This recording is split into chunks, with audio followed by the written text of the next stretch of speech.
Celeste Thorne was 38 years old the evening her husband looked across a restaurant table at her and said, loud enough for the couple at the next table to hear, that she wouldn't understand the numbers anyway. To the people in their circle in Atlanta, the dinner party circle, the golf weekend circle, the charity gala circle that belonged to her husband's firm and not to her, she was Gregory's wife, quiet Celeste. The one who smiled at the right moments and wore understated things and never said more than the room expected. She drove herself to most places in a car that Gregory had picked because it reflected well, and she carried a bag that had been a birthday gift from him and that she would not have chosen herself. She had spent 9 years being peripheral in a life she had helped construct from the inside out. What Gregory Thorne did not know, what he had never thought to wonder about in 9 years of marriage, was what his wife had spent that particular Tuesday afternoon doing before she changed into the dress he had selected and met him at Aria. She had signed a contract. The contract was between a private equity consortium based in Atlanta and a commercial real estate development firm she had founded 7 years ago under a name that did not include her married name. The deal was for the acquisition and vertical development of 4 mixed-use parcels across the Atlanta metro.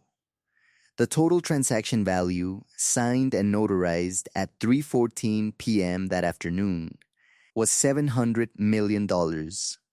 She had folded the countersigned copy into her attach and driven to the restaurant and ordered the salmon.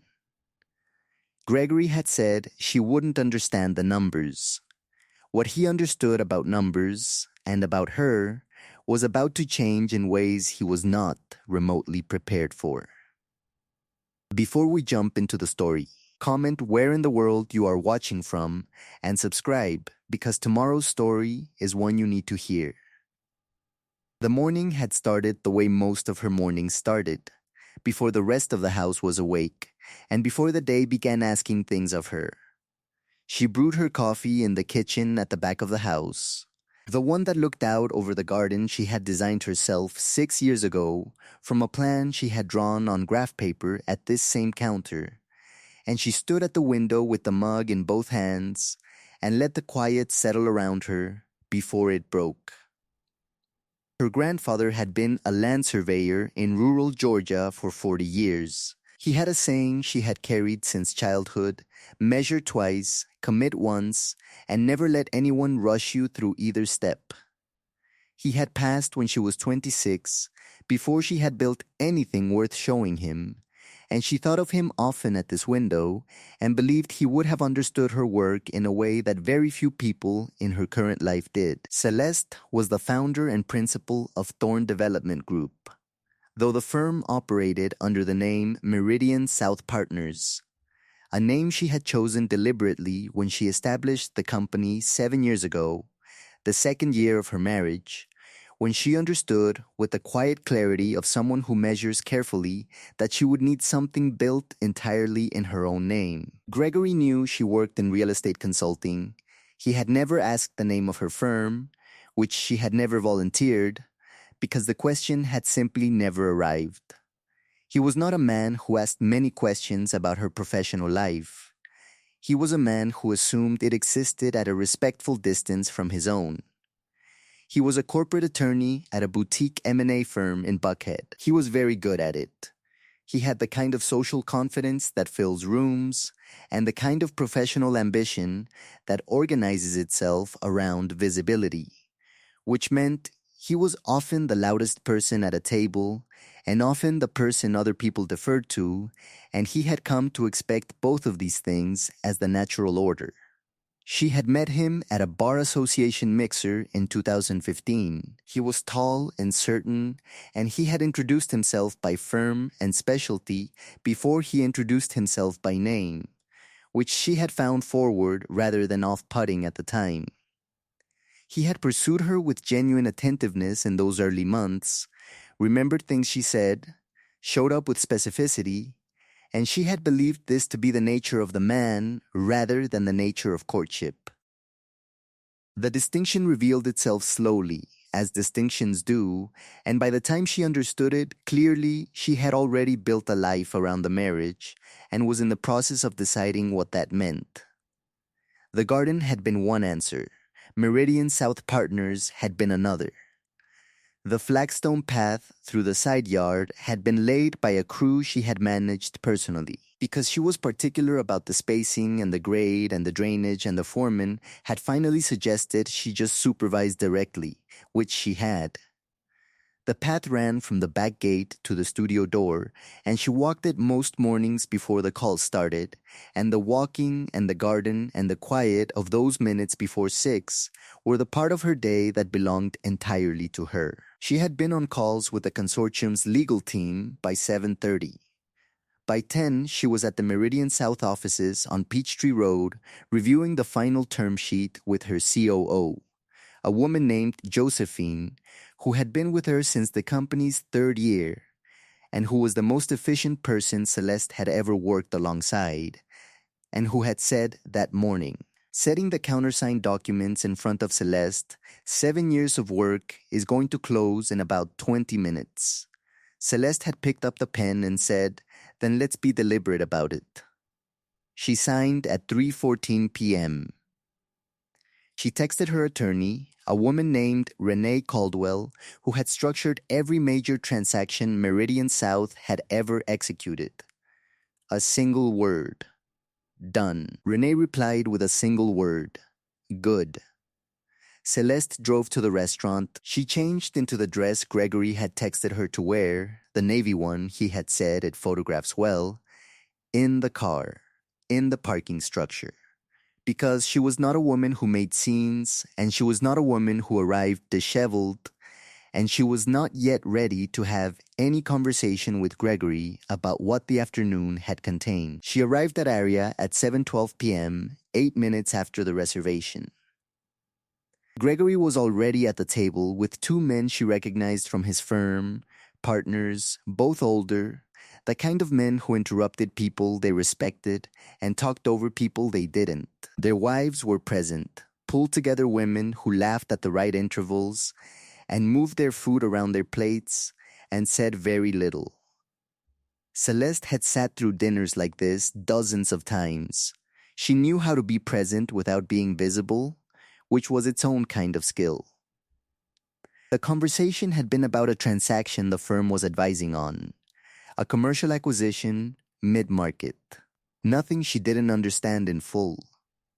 One of the partners had said something about the cap rate and the LTV structure, and Gregory had turned to her with the particular expression he wore when he was performing for people he wanted to impress, and said, with a half smile, "Don't worry about all that, Celeste. You wouldn't understand the numbers anyway." The other partner laughed once. The wives looked at their plates. Celeste looked at her husband with the steady attention of a woman who had spent the afternoon signing documents that reorganized $700 million of capital, and she said, "You're probably right," and cut her salmon. She moved with the same deliberate calm that had always defined her. What Gregory could not see, because he had never looked carefully enough to see it, was the shape of what surrounded him.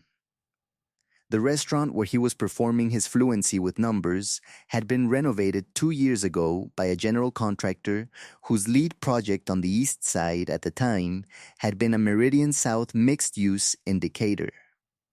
The office building his firm occupied in Buckhead had been developed on a parcel that Meridian South had optioned and sold in 2019. The parking structure Celeste had changed her clothes in that evening had been financed through a commercial real estate fund that Meridian South had a minority interest in. She had not arranged any of this. It was simply Atlanta. It was simply the geography of 9 years of work. She finished her salmon. She listened to the rest of the dinner. She drove home. She was done pretending. She called Renee Caldwell at 7 the following morning. Not to discuss the transaction, which was closed and complete, to discuss something she had been considering for 3 months and had been certain of since the moment at the dinner table when Gregory had said what he said and the wives had looked at their plates. "I want to separate my assets cleanly and completely," she said. "I want to know exactly where I stand and what the process looks like." Renee was quiet for 2 seconds. "How long have you been thinking about this?" 3 months with certainty, Celeste said. Longer with awareness. "Your business assets are structured outside the marriage," Renee said. "You know that. Meridian South is premarital in origin and has been maintained separately throughout. The transaction from yesterday is corporate, not personal." She paused. "You're protected in ways Gregory doesn't know to look for." "I want to be certain of that before anything else," Celeste said. "Come in Friday," Renee said. "Bring Josephine." She also called her uncle Raymond that morning, her father's oldest brother, who was 74 and had spent his career as a commercial appraiser, and who had been the first person to look at her original business plan for Meridian South and say, "This will work if you work it," and who had never said a false thing to her in her life. He lived in Decatur, 20 minutes from her office. She drove to his house on her lunch break. He had made tea she didn't ask for and set it in front of her and waited. She told him what she needed to tell him. He listened completely. When she was done, he said, "I watched you sign your first lease on that first parcel when you were 29 years old, and I thought, that child has inherited the best of what her grandfather had. The patience, the precision." He looked at her steadily. "You don't need my permission for anything, but if you're asking whether I think you're thinking clearly, yes. Clearly is the only way you've ever thought." He was quiet for a moment. "A woman who knows her worth," he said, "doesn't negotiate it down." Renee's Friday meeting produced what Celeste had understood to be true but needed confirmed in writing. Meridian South Partners had been incorporated 7 years ago, before the marriage had passed its second anniversary. Every capital contribution, every financing arrangement, every parcel acquisition had been executed through the company's accounts, never commingled with marital funds. Celeste's personal ownership stake in the firm had been documented annually in a way that left no ambiguity about its character. The $700 million transaction was a corporate event. Celeste's equity in the deal flowed through Meridian South. It was not a marital asset. It had never been a marital asset. Gregory had spent 9 years in the same house with a woman who was building something of that scale without understanding what he was living alongside. Because he had decided in the first year of the marriage what she was, and had not updated the assessment since. Josephine had pulled the full asset inventory in 3 days. The firm's portfolio, inclusive of the new transaction, represented a combined enterprise value of approximately $940 million. Celeste's personal equity stake, after investor distributions and debt structures, was roughly $280 million in net realizable value. This was not news to Celeste. She had known the numbers precisely. She was, after all, a person who understood numbers. The meeting with Gregory happened in their living room on a Tuesday evening, 3 weeks after the dinner at Aria. She had chosen the timing deliberately. She had let 3 weeks pass because she was not a person who acted from the heat of a moment, and because she wanted everything in order before she said a word. Renee was not present at the house. She didn't need to be.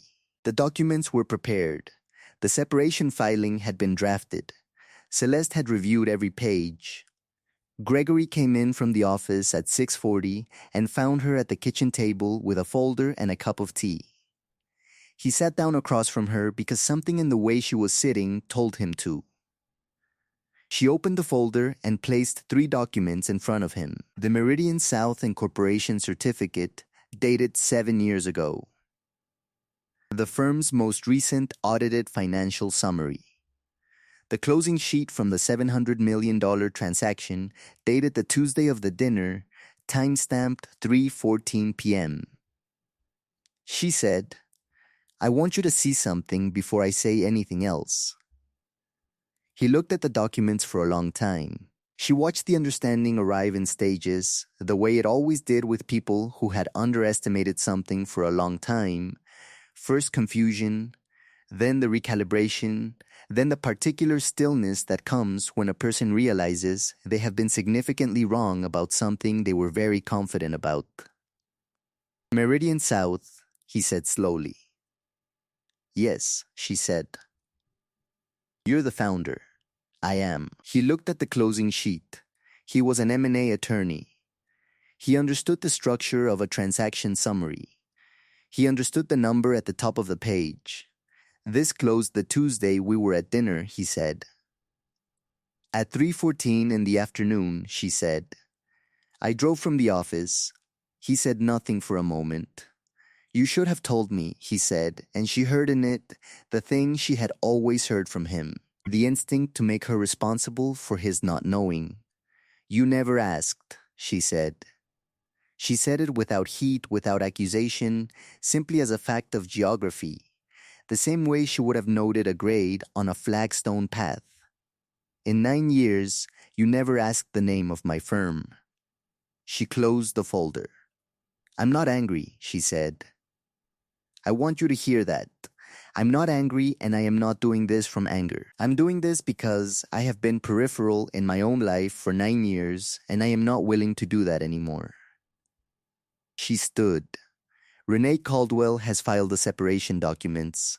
Her office will contact yours tomorrow."